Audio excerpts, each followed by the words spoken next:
দয়া সিন্ধুর বন্ধু, দয়ার সাগর, সকলের বন্ধু, দয়ার বন্ধু, সকল জগতাং সিন্ধু সদয়।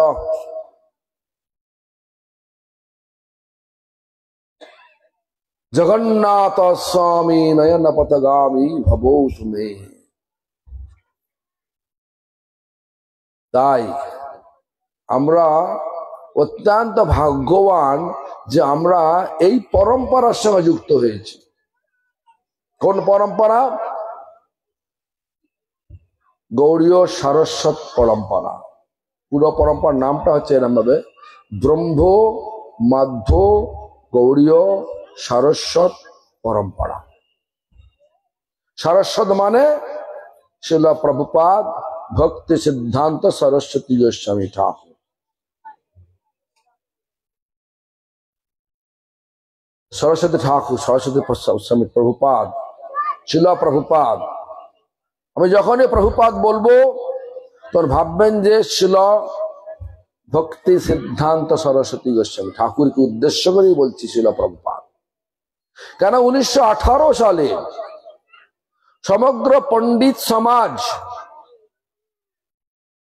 তার সব বিচার বিবেচনা করে, তার যে পাণ্ডিত্য, তার যে মহাপ্রভুর পথ অবলম্বন করে জীবন ধারণ করা, এসব দেখে সমগ্র পণ্ডিত সমাজ তাকে শিল প্রভুপাদ শব্দে ভূষিত করেছিলেন। এই পদবীতে ভূষিত করে। এটা পদবী। যেমন আপনার নামের পদবী কি দাস, কি যা হোক একটা পদবী, তো সকলের ক্ষেত্রে প্রযোজ্য হতে পারে। আমরা পরিবারে যত লোক আছে সকলের ক্ষেত্রে প্রযোজ্য হতে পারে। কিন্তু শিল প্রভুপাদ এই শব্দটা তার সব শিষ্য প্রশিষ্যগণ রেখেছেন শিল প্রভুপাদের জন্যই। শিল মানে ভক্তি সম্পদের অধিকারী যিনি, তিনি হচ্ছে শিল। শ্রী মানে সম্পদ, শিল মানে যিনি ভক্তি সম্পদের অধিকারী, তিনি হচ্ছে শিল। আর প্রভুপাদ মানে, প্রভু মানে মহাপ্রভু, যিনি মহাপ্রভুর প্রত্যেকটা আচরণকে জীবনে পালন করে চলেন, তারা প্রভুপাদ। আপনি যদি পারেন আপনিও প্রভুপাদ।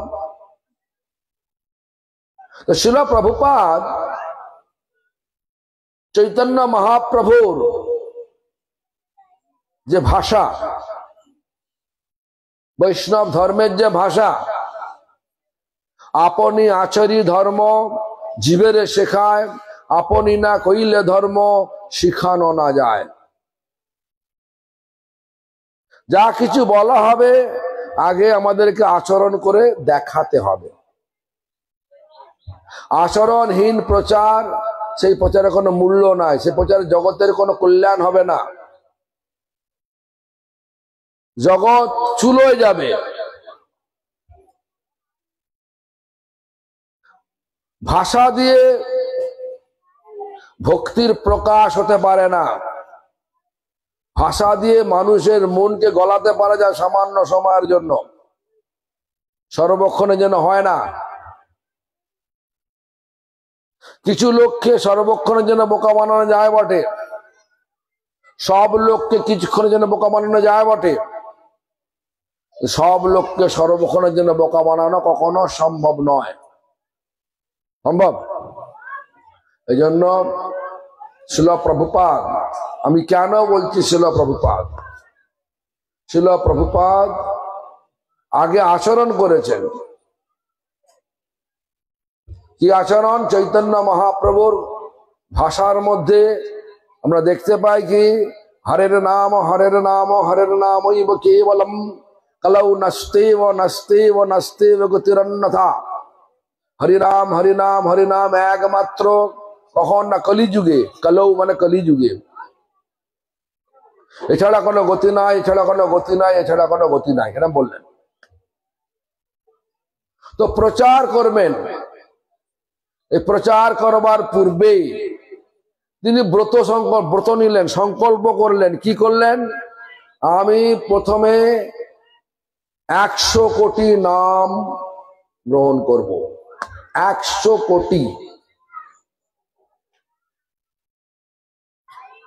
দেখুন, প্রত্যেক দিন যদি 3 লক্ষ হরিনাম করা যায়, 3 লক্ষ মানে 64 মালায়, 1 লক্ষ 128 মালায়, 2 লক্ষ আর 192 মালায় 3 লক্ষ। কেউ করেন নাকি 3 লক্ষ হরিনাম করেন? কেউ আমার কেউ আছে? কেউ নেই। প্রত্যেক 3 লক্ষ যদি হরিনাম করা যায় তাহলে 1 মাসে কত নাম হয়? 3 30 90 লক্ষ। তাহলে 1 বৎসরে কত নাম হয়?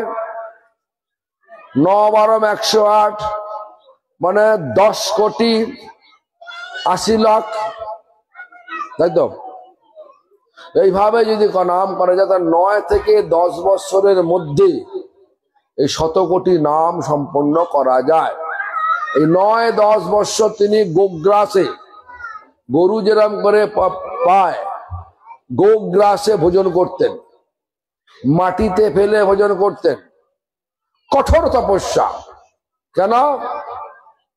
মহাপ্রভুর ধর্ম হয় বৈরাগ্য প্রধান। যাহা দেখি পিতহন গৌর ভগবান। গোগ্রাসে মানে হাত দুটো এরা মেলে দিতেন, গরু যেরকম করে খায়, মাটিতে ফেলে দিলে খায়, ঠিক ওইভাবে খেতেন। কি না হবিষ্যান্ন খেতেন, কমুষ্টি 2.5 মুষ্টি আর 2.5, একবার 1 গাদা খেতেন না। পারবেন কেউ? 9 থেকে 10 বৎসর প্রত্যেক দিন এইভাবে খেয়েছেন, আর প্রত্যেক 3 লক্ষ নাম করলেন। ওনার মনের মধ্যে বিচার ছিল কি, উনি তো গুরু নন, উনি নিজেকে গুরু বলে মনে করতেন না। প্রচারের যত লোক জুড়বে সেই সমস্ত লোকগুলোকে নিয়ে তিনি তার 2 আশ্রয় ছিল, গৌরকিশোর বাবাজি গোস্বামী মহারাজ আর ছিল সচ্চিদানন্দ ভক্তিবিনোদ ঠাকুর। এই 2 জনের চরণে অর্পণ করবে সকলকে। কিন্তু 1914 সালে ছিল ভক্তিবিনোদ ঠাকুর অপ্রকট লীলা প্রকাশ করলেন। তার ঠিক 1 বৎসর পরে 1915 সালে ছিল গৌরকিশোর বাবাজি 2 আশ্রয় চলে গেল। তখন তিনি মনে মনে বিচার করলেন, আশ্রয় তো নেই, প্রচার করলে যে লোক আসবে, আশ্রয় দেবে কে ওদের? অতএব আমি আর প্রচার করব না, এই চিন্তা করব না, প্রচারের চিন্তা করব না। আমি বাকি জীবনটা বৃন্দাবনে গিয়ে 3 লক্ষ হরিনাম করে কাটিয়ে দেব। এরকম ধরনের চিন্তা আমৃত হয়ে গেছে, চিন্তারত হয়ে গেছে, মানে চিন্তা করছেন। তো এক সময় মানে আগেতে আমি যখন প্রথম যোগপীঠ মন্দিরে গিয়েছিলাম, সেখানে এখন যেখানে অফিস আছে, অফিসটাই ছিল শিল ভক্তিনাথ ঠাকুরের লাল কুটিরের একটা ছোট্ট ভজন কুটির। সেই ভজন কুটিরে বারান্দায় বসে বসে ছিল প্রভুপাদ ব্রহ্ম মুহূর্তে, মানে সূর্য ওঠে নাই, উঠা ওঠা অবস্থা হয়ে এসছে, সে ব্রহ্ম মুহূর্তে, তখন অন্ধকার আছে, সেই হরিনাম করছেন মালাতে, চোখ বুঝে হরিনাম করছেন। কেন? যারা সাধনা উচ্চাঙ্গে সাধনা করে, তারা নাম করার সময় নামীর এবং নামের সেবার, মানে নামী বলতে যাকে উদ্দেশ্য করে নাম করা হচ্ছে সেটা কে? কৃষ্ণ। তো কৃষ্ণের গুণগান করতেন নাম করার সময়, কৃষ্ণ লীলা চিন্তা করতেন। এইভাবে চোখ বুঝে আছেন। হঠাৎ এখন যেখানে যোগপীঠ মন্দির হয়েছে, বড় মন্দির হয়েছে, সেই মন্দিরের ওখানে ছিল একটা কাঁঠাল গাছ। সেই কাঁঠাল গাছের থেকে একটা জ্যোতি নেমে এলো তার শরীরের দিকে। চোখ মিলে তাকালেন, আর সঙ্গে সঙ্গে সবাই তিনি চোখে দেখতে পেলেন। কি দেখতে পেলেন? পঞ্চতত্ত্ব, স্বরূপ দামোদর, রায় রামানন্দ, ষোড়শ গোস্বামী, শিল প্রভুপাদ, শিল ভক্তিবিনোদ ঠাকুর, শিল গৌর কৃষ্ণ দাস বাবাজি গোস্বামী মহারাজ, সবাই সবাই গুরুবর্গ সবাই এসে হাজির। তার চোখের সামনে ভেসে উঠলেন তারা সবাই। এখন বলবেন যে কেন এটা হয় না, হয় নাকি? তাই এটা হয় না, এখন হয়েছে না হয়, কিন্তু হয়। আপনারা সকলে নাম শুনেছেন কি? সমুদ্র সেন নাম শুনেছেন? রাজা সমুদ্র সেন নাম শুনেছেন? কেউ বলে না কিছু, তো ভ্যাল ভ্যাল করে চেয়ে দেখে। বলুন না, সমুদ্র সেনের নাম শুনেছেন কেউ? নাম শুনেছেন? তো সমুদ্র সেন আর ভীমসেন কে জানেন তো? ভীমসেনকে জানেন তো? ভীমসেন হচ্ছে পঞ্চ পাণ্ডবের মধ্যম পাণ্ডবের ভীম,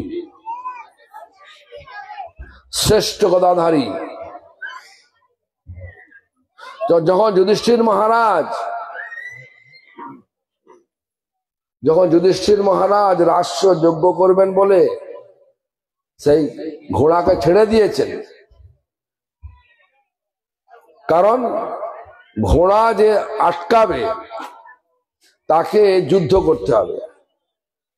আর ঘোড়া যদি না আটকায় তাহলে ভাববে যে সেই রাজ্যের রাজা আমাদের মধ্যে পাণ্ডবদের বন্ধু স্বীকার করেন না। তো যাই হোক, ঘোড়া নিয়ে চলছেন। সমুদ্র সেন জানেন ভীমসেন অত্যন্ত বলবান, ওনাকে পরাস্ত করা অসম্ভব ব্যাপার তার পক্ষে, কিন্তু তিনি ছিলেন কৃষ্ণ ভক্ত সমুদ্র সেন। ভীমসেন আসছে, আমি যদি ভীমকে অত্যন্ত অসুবিধার মধ্যে ফেলে দিতে পারি, আমি ভীমসেনের সাথে যুদ্ধ করব। যুদ্ধে লেগে গেল।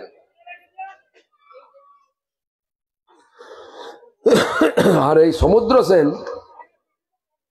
কৃষ্ণ মন্ত্র পড়তে পড়তে ধনুষবাণ ছাড়ছে।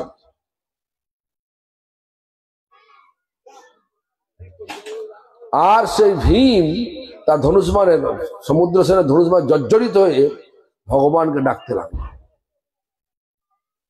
ভগবান সেই যুদ্ধক্ষেত্রে প্রকট হয়ে গেলেন। যেই মুহূর্তে প্রকট হলেন ভগবান কৃষ্ণ, সেই মুহূর্তে সমুদ্র সেন শস্ত্র নিচে নামিয়ে রাখলেন, হাত জোর করে ভগবানের স্তব করতে লাগলেন। ভীমসেন তো আশ্চর্য হয়ে গেলেন, এ কি ব্যাপার, কি হলো?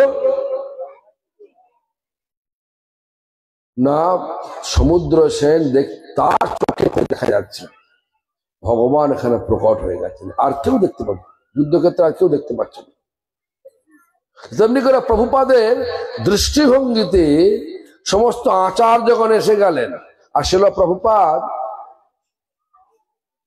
প্রভুপাদকে সকলে বলতে লাগলেন, শিল প্রভুপাদের দীক্ষা নাম ছিল বার্ষ মহানবী দ্বৈত দাস। বলছে, শ্রী বার্ষ মহানবী দ্বৈত দাস, তুমি তোমার চিন্তা থেকে বিরত হও, সরে যাও। কেন? তুমি যদি প্রচার না করো তাহলে শ্রী চৈতন্য মহাপ্রভু প্রেমধর্মের বাণী সারা বিশ্বে প্রচার হবে কি করে? সারা বিশ্বে প্রচার করতে তিনি বললেন, আদেশ পেলেন। আর যদি আরেকটু ভালো করে গভীরে চলে দেখেন তাহলে দেখবেন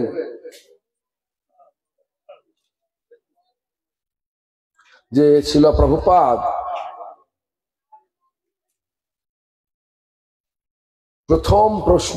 প্রথম যখন সমস্ত আচার্যগণ বললেন যে হে বার্ষ ভানবী দ্বৈত দাস, তুমি তোমার চিন্তা থেকে দূরে সরে যাও, প্রচার শুরু করো, প্রচার কাজ শুরু করো। তখন বললেন কি, প্রচার করলে তো অনেক লোক আসবে, ওদেরকে আশ্রয় দেবে কে?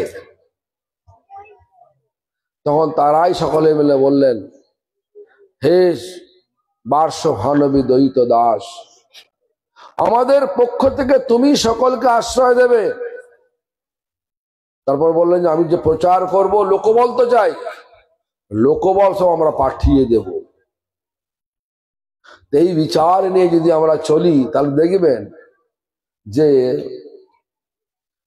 যত গৌড়ীয় মঠে মানে শিল প্রভুপাদের শিষ্য পরবর্তীকালে এসেছিলেন, সবাই এক একটা দিকপাল, সবাই একটা দিকপাল, সবাই সবাই পাণ্ডিত্যপূর্ণ।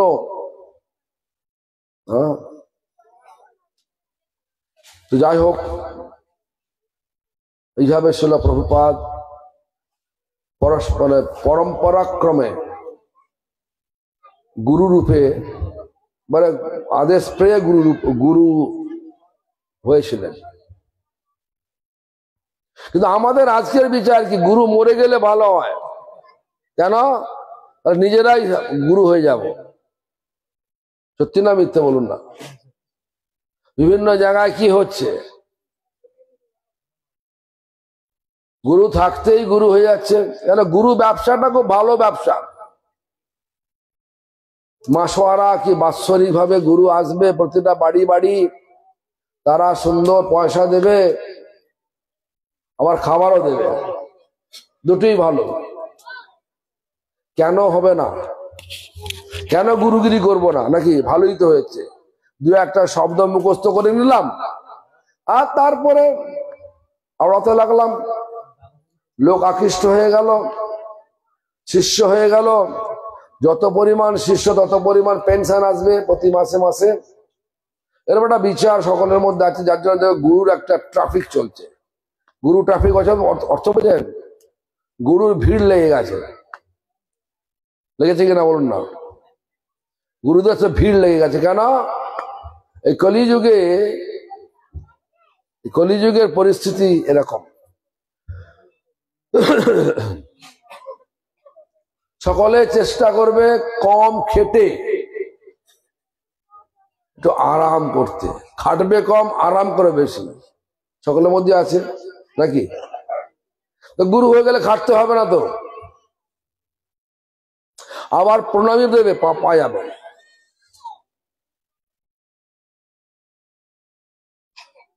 এই জন্য আমাদেরকে ভালো করে ভাবতে হবে।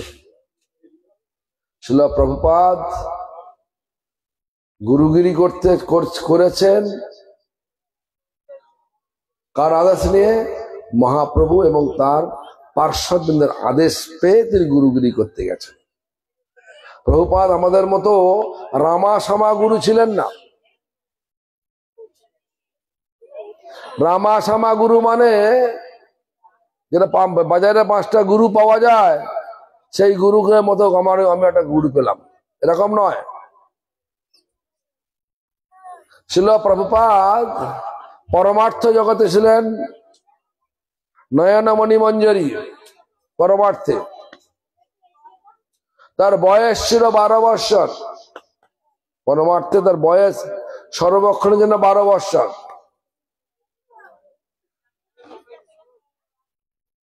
পরনে ছিল তারাবলী বসন।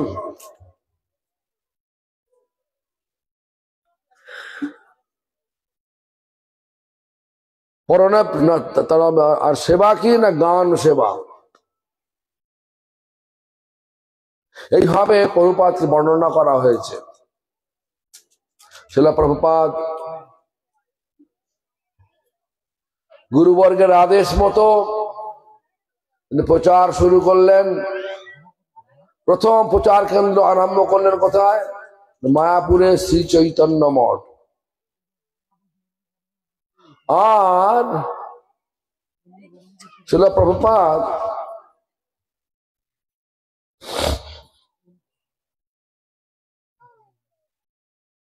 প্রভুপাদ দেখুন, এমন একটা দিব্য মহাপুরুষ, একটা শব্দ ব্যবহার করেছি আমি, রামা শামা কোনো গুরু ছিলেন না। আপনারা পারবেন চলতে চলতে তিনজনকে লেখানোর অধিকার আছে?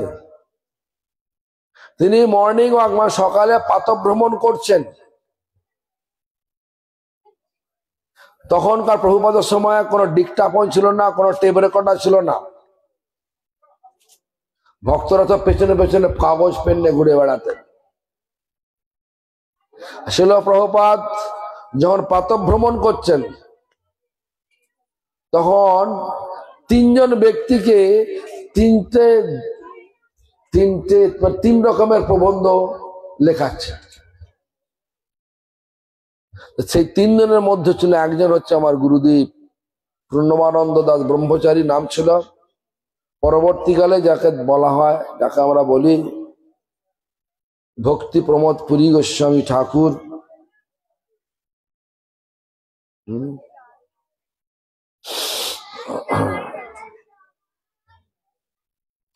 তিনি কাগজ পেন নিয়ে যেতেন, প্রণব মানে আমার গুরুদেবকে ছিল প্রভুপাদ বলতেন প্রণব বলে। কি গো কি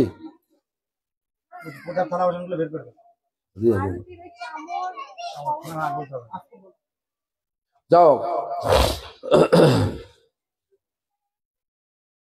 প্রণব তো লিখলে হয় বলে লেখাচ্ছেন। দৈনিক নদিয়া প্রকাশের সব লেখাচ্ছেন। পেছনে আরেকজন আছেন সুন্দরানন্দ বিদ্যাবিনোদ, তিনিও তাকেও লেখাচ্ছেন।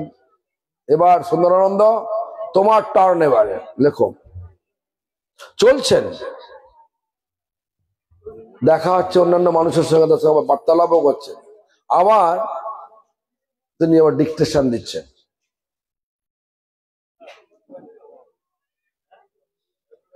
বাসুদেব তোমার টার্ন, তোমার পালা এবারে। তিনজনকে তিনটে বিভিন্ন রকমের লেখা লেখাচ্ছেন। পারবেন আপনারা কেউ? চলতে ফিরতে লিখতে পারবেন? উনি লিখতেন। আমাদের একটা গ্রন্থ প্রকাশ করতে বিভিন্ন রকম গ্রন্থ জোগাড় করি, সেই এখান থেকে টুকে দিলাম, ওখান থেকে টুকে দিলাম, টুকে টুকে টুকে টুকে একটা বই হয়ে গেল, আমি লিখেছি বই হয়ে গেল। বাহ!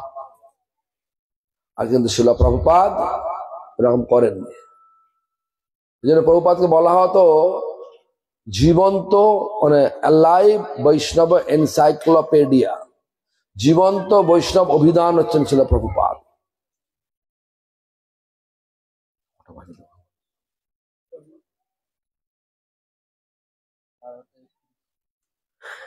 দেখুন, ভালো করে চিন্তা করুন, প্রভুপাদের প্রণাম মন্ত্র কে জানেন বলুন তো? হাত তুলুন তো। প্রণাম মন্ত্রটাকে বিনা দেখে বলতে পারবেন? হাত তুলুন। কেউ দেখে না, কেউ বলতে পারবে না? প্রভুপাদের প্রণাম মন্ত্র জানেন তো নাকি? কি বলে না, হ্যাঁও বলে না, নাও বলে না, জানেন না? কে কে জানে হাত তুলুন না।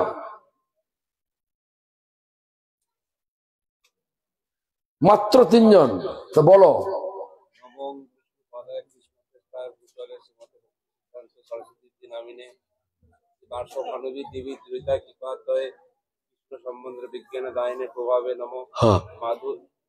কৃষ্ণ দেখো মা শিবার্ষ ভানবী দেবী মানে রাধারানী, দ্বৈতায় কৃপা অবধয়ে, রাধারানীর অত্যন্ত প্রিয়।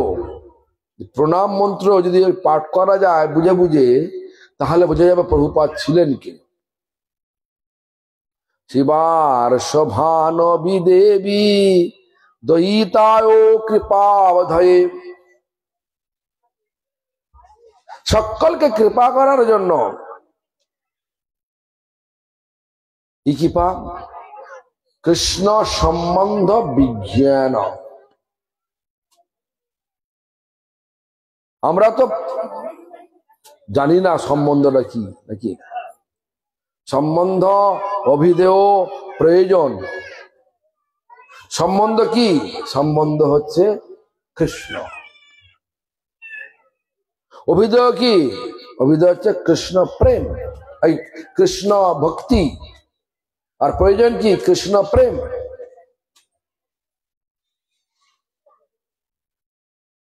তো কৃষ্ণ সম্বন্ধ বিজ্ঞান দায়িনে হবে।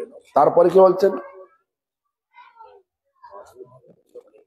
মাধুর্য জল প্রেমাঢ্য শ্রীরূপানুগো ভক্তিদন শ্রী গৌর করুণা শক্তি। আবার বলছি, শ্রী গৌর করুণা শক্তি বিগ্রহায় নমস্তুতে। গৌরের করুণা শক্তি আজ বিগ্রহ ধারণ করে হয়েছেন শিল প্রভুপাদ ভক্তি সিদ্ধান্ত সরস্বতী গোস্বামী ঠাকুর। কথা বোঝা গেছে? তারপরে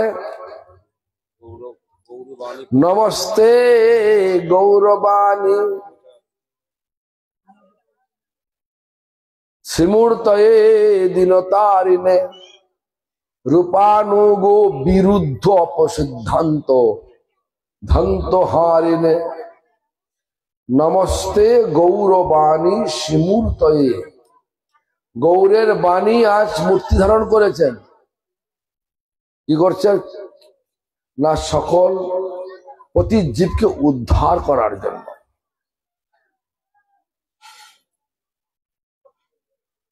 গৌর করুণা শক্তি বিগ্রহায় নমস্তুতে। নমস্তে গৌরবাণী শ্রীমূর্তয়ে দীনতারিণে। সেই গৌরবাণী আজ মূর্তি ধারণ করেছেন শিল প্রভুপাদ। রূপানুগ বিরুদ্ধ অপসিদ্ধান্ত ধান্ত হারিণে। রূপানুগ মানে যেটা বিরুদ্ধ, যেটা অপসিদ্ধান্ত, তাকে চূর্ণ বিচূর্ণ করে শুদ্ধ করে যিনি দিয়েছেন তিনি হচ্ছেন চৈতন্য, মানে শিল প্রভুপাদ। শিল প্রভুপাদ বলছে রূপানুগ বিরুদ্ধ অপসিদ্ধান্ত ধান্ত হারিণে। রূপানুগণের বিরুদ্ধ যত অপসিদ্ধান্ত চলছে, সমস্ত অপসিদ্ধান্তকে চূর্ণ বিচীর্ণ করে দিয়ে যিনি করতে পেরেছেন, কে করতে পেরেছেন? শিল প্রভুপাদ। কিরকম? শিল প্রভুপাদ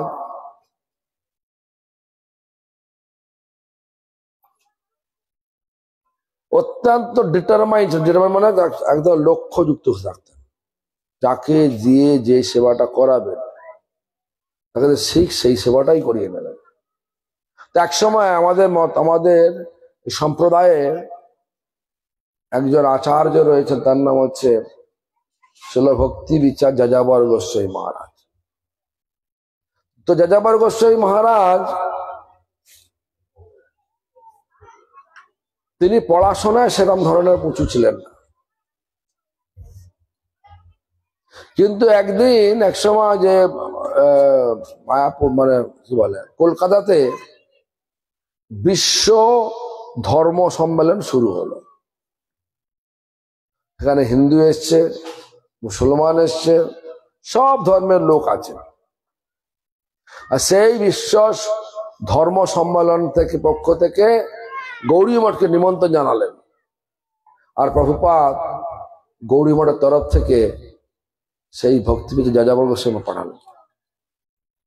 যাযাবর গোস্বামী মহারাজ অত্যন্ত মানে কান্না করতে লাগলেন, কেন আমি তো ভালো লেখাপড়া জানি নাই, আমাকে যদি পরাস্ত করে দেয় তাহলে সমগ্র শিল প্রভুপাদের মিশনকে নষ্ট হয়ে যাবে, মিশন নষ্ট হয়ে যাবে। একবার যদি আমরা আমাদের যেটা বলি সেটা যদি দেখাতে না পারি, আপনিও আমাকে বাতিল করে দেবেন, করবেন না? হ্যাঁ, তো যাই হোক, শিল প্রভুপাদ আমাদেরকে শিক্ষা দিলেন তিনি কত বড় দূরদর্শী। সে ভক্তিবিদ যাযাবর শ্রী মহারাজের শিক্ষাগত যোগ্যতা তো নেই, কিন্তু ওই বিশ্ব সম্মেলনে যাওয়ার জন্য ওনার নাই প্রস্তাব করলেন। উনি শুনেই তো কান্না করতে আরম্ভ করেছেন। ছিল প্রভুপাদের সেবকের নাম ছিল কৃষ্ণানন্দ প্রভু। যাযাবর শ্রী মহারাজ বললেন, কৃষ্ণানন্দ প্রভু, আপনি প্রভুপাদকে জানান আমার পরিবর্তে এখানে তো আছে অনেক বড় বড় সব দীক্ষিত সন্ন্যাসী রয়েছে, আমায় কেন? ছিলেন ভক্তি প্রদীপ তীর্থ, উনি ইংরেজি বলতে পারেন সব, উনি ছিলেন স্কুল টিচার ছিলেন তো।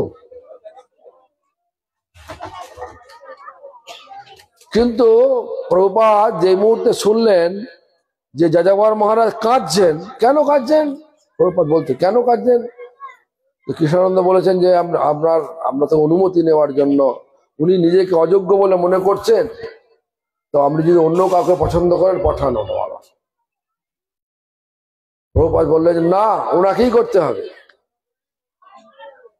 যাই হোক, নির্দিষ্ট দিনে নির্দিষ্ট সময়ে সে শুরু হলো সেই বিশ্ব সম্মেলন, বিশ্ব ধর্ম সম্মেলন। আর যাযাবর গোস্বামী মহারাজ চোখের জলে বুক ভাসিয়ে এলেন সেই সভাতে গৌরী মঠকে প্রতিনিধিত্ব করতে। পরের দিন সকালবেলা ছিল প্রভুপাদ খবর কাগজে দেখছেন গৌরী মঠের জয় জয়কার। কেন? এত সুন্দর ভাবে যাযাবর গোস্বামী মহারাজ তত্ত্বকে ব্যাখ্যা করে, বৈষ্ণব ব্যাখ্যা করেছেন না। সেই সময় সেই বিশ্ব ধর্ম সম্মেলনতে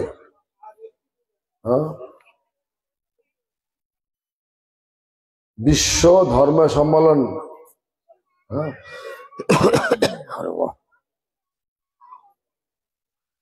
যাযাবর গোস্বামী মহারাজ এত সুন্দর কথা বলেছেন, প্রত্যেকটা মানে খবরের কাগজে প্রত্যেকটা প্রথম পাতায় জয় গৌরী মঠ জয় জয়কার শুরু হয়ে গেল। প্রভুপাদ পরের দিন সকালবেলা সকলকে ডেকেছে, দেখো দেখো সর্বেশ্বর দাস ব্রহ্মচারী কি করেছে, দেখো দেখো। মানে যাযাবর মহারাজের পূর্ব নাম ছিল সর্বেশ্বর দাস ব্রহ্মচারী। দেখো দেখো কি করেছে, দেখো তোমরা যে বলছিলে, উনি তো ও যে বলছিল যে ভাবে ও বলতে পারবে না, দেখো কিরম সুন্দর বলেছে। গৌরী মঠের দর্শনটাই সবচেয়ে বড় দর্শন। এরম ধরনের সংবাদপত্রে ছাপিয়েছেন। এই জন্য প্রভুপাদ রামাসামা গুরু নয়, যাকে যেটা বলতেন তাকে সেটা দিয়ে করিয়ে নিতেন। না করতে চাইলেও ভয়ে, যেভাবে হোক, ভয় দেখিয়ে হোক, স্নেহ করে হোক, সর্বক্ষণ তিনি করিয়ে নিতেন সকলকে দিয়ে। প্রভুপাদের ডিটারমিনেশন এরকম ধরনের ছিল, যেটা স্থির করেন সেটা করেন।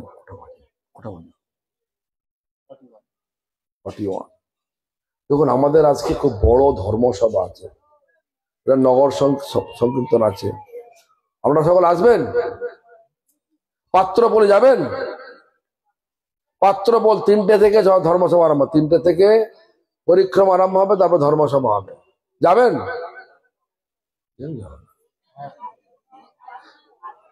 কে কি যাওয়ার জন্য উৎসাহিত হচ্ছে? হাত তুলতে দেখা পারেন।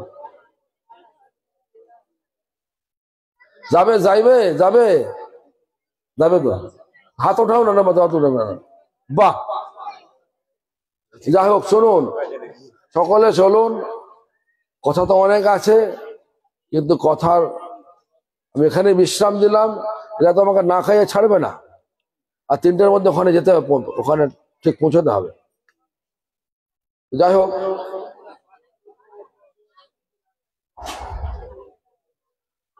আসন্ন নবদ্বীপ ধাম পরিক্রমা, আসন্ন মানে আসছে।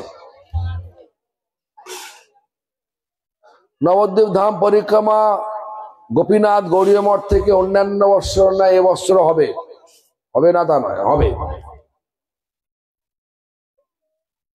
কবে থেকে হবে প্রশ্ন? আগামী 16ই মার্চ থেকে 26শে মার্চ পর্যন্ত, এই 11 দিন, এই 11 দিন ব্যাপী গৌর জন্মোৎসব এবং নবদ্বীপ ধাম পরিক্রমা উপলক্ষে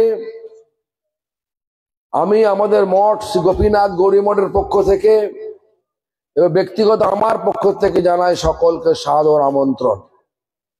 সকলে চলে আসবেন। 10 দিন তো, 10-11 দিন তো ব্যাপার। হ্যাঁ, আমরা সবসময় তো আরামেই থাকি নাকি? একটু কষ্ট করুন না, হবে না? কষ্ট হবে না? করতে পারবেন কষ্ট? যাই হোক, নবদ্বীপ ধাম পরিক্রমা আসুন। ঠিক আছে, ঠিক আছে। আর আজকে যদি সম্ভব হয় আপনাদের চেষ্টার একদম চরম শিখরে গিয়ে চেষ্টা করুন যে সম্ভব হয় তাহলে আসুন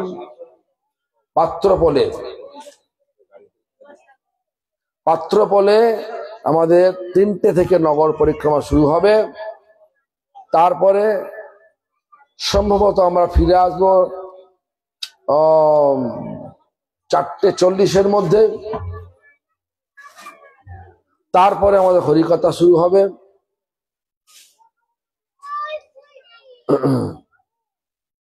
সম্ভবত 5টা, 5:30 হরিকথা শুরু হবে।